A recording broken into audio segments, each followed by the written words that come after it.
Hello, and welcome back to Alchemical Serenity, the pagan podcast that takes you on a slow journey of transformation, learning about your path, why you're here, and what you can do to enjoy the path that you are on.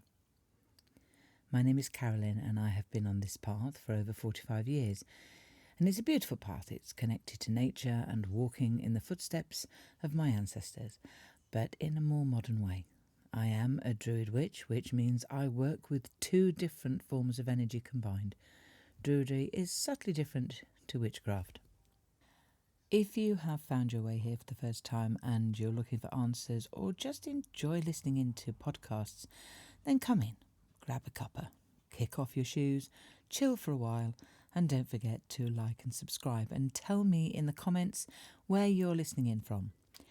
If you've been with me for a while now, then thank you for stopping by on your journey through this experience of being human. This is a modern spiritual podcast for all pagans on all different paths, and that means we may talk about what our ancestors might have done, we may talk about the history and folklore of our ancestors, but we also talk about the path that we are walking for the age that we live in. In other words, this is not about reenactment of what Druids did because we just don't really know. And witchcraft is so much easier because it all stems from Gerald Gardner. Druidry, on the other hand, is a neo-pagan revival of various teachings brought together by Ross Nichols. Now, as a regression therapist, I have had the honour of working with clients who have, in their regression sessions, have taken us both on a journey to see more than their past lives and ancestral ties. We have moved forward in time, we have gone outside of the realms of the earth, and I have also worked myself with my higher beings and entities, which has sometimes been challenging and other times working just with my own spirit guides, animals and entities. We don't walk this path alone, however, that's not for this podcast. So as you may be aware, if you read my posts on any of the social media or on the community tab within YouTube, I didn't record anything for Lunasa this year. I think you have to be very careful on these podcasts and channels not to just repeat the same old for the sake of putting something on a channel. And that happens an awful lot. You know, once you've covered Lunasa, you've covered Lunasa. You know, you might find some different ideas a year later, maybe, but I just think once it's done. And if you aren't creative enough to find something else, then don't do it. There's no point trotting out the same old stuff each year just for the sake of getting your numbers up. And obviously, because this podcast is not tied to any particular spiritual path, although majority of it is Druidry and some witchcraft, we can just about talk on anything at all. Today I'm going to talk about the Lion's Gate portal, which you may have heard of or you may not. Now, it's a cosmic event, which means it happens in the skies above and it takes place between the 26th of July and the 12th of August. It is believed to bring in powerful energies that can help with spiritual growth, manifestation and connection to the higher realms. The Lion's Gate portal happens when the Sun in Leo is in alignment with Sirius, Orion's belt and the Earth, between the dates I have just given. Now, this alignment is not always seen by the eye because Orion doesn't appear above the horizon for us in the northern hemisphere until around the time we change our clocks back to the standard time at the end of September. It then really becomes very visible in the night sky from October until March, when again we move into British summertime and we lose it once again. We can't see it at that point because it's hidden in the sky behind the sun. Sirius has always been of great importance, especially to the ancient Egyptians. Sirius was known as Sopdet, and its appearance was crucial, as this meant the annual flooding of the Nile was about to take place. This was a vital part of the agricultural year, as the fertile silt of the Nile would rise from the rains that fell further upstream in the south. They would then flood the region, which meant more crops in the next agricultural year. And when I say flood, it flooded well. In fact, there are still ancient wells along the Nile that were like a water table marker, which they could be watched in the temples to see where the water had got to on that water table on the land, and they would mark it to where it was likely to be, and then obviously as the flooding took place. It's actually quite fascinating. If you've been on our cruise, you may well have seen them. But what about the Druids and the Celtic ancestors? Did they work with Sirius, and was it important? Well, sadly, as with most oral traditions, we just don't know. But I'm pretty sure, as they were stargazers and watchers of the night sky, they would have seen the change in the season by the visibility of the stars. And even if to them it only meant the coming of, let's say, the change in the weather for the season we call autumn, because bearing in mind there were only 2 seasons of summer and winter, it would have been an important marker in the sky. Sirius was then, as it is now, the brightest star in the sky above the British Isles, and has for many years been known as the Dog Star because it's part of the constellation of Canis Major, or the Greater Dog. In Greek it was also called Sirius, meaning scorching or glowing.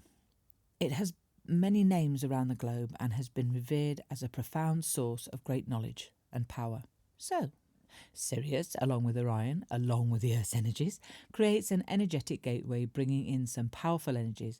It represents abundance and infinity, so is excellent for setting intentions, but each year it has a unique astrological influence, and this year the focus is on personal empowerment, creativity, self-expression.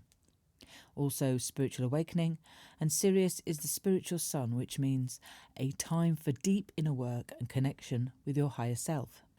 I've had to stop now because this just proves how, even when you try to record a podcast late at night, DHL aeroplanes fly over the top of my house from East Midlands Airport, heading south to Germany. I think that's the Leipzig on its way, and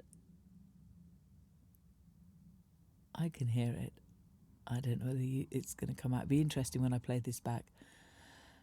But along with cars racing up my road, it's all very real. So how do we work with this year's energies? Set intentions or create a vision board for your focus and inspiration. You can meditate and connect with your higher realms, such as your spirit guides, animals, star seeds, etc. Focus on your third eye to open pathways for spiritual insight. If you like to use crystals, then citrine, carnelian, clear quartz all amplify the energy of the sun and the portal. If you feel that you need to do some shadow work, then confront and release any limiting beliefs. The longer you hang on to these, the further they will weigh you down and not allow you to move on. Use the infinity symbol as like a sigil to enhance the energy and the flow in your life.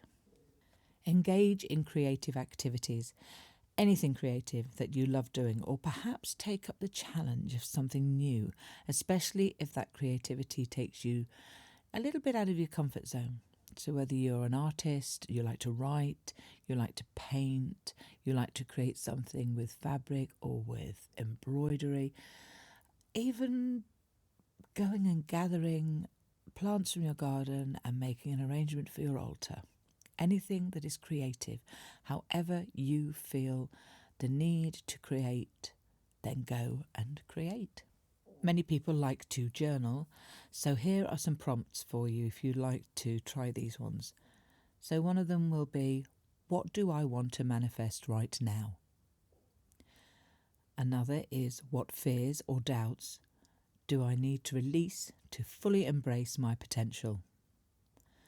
Another is, how can I connect better with my higher self during this time? And what steps can I take to align my daily actions with my soul's purpose?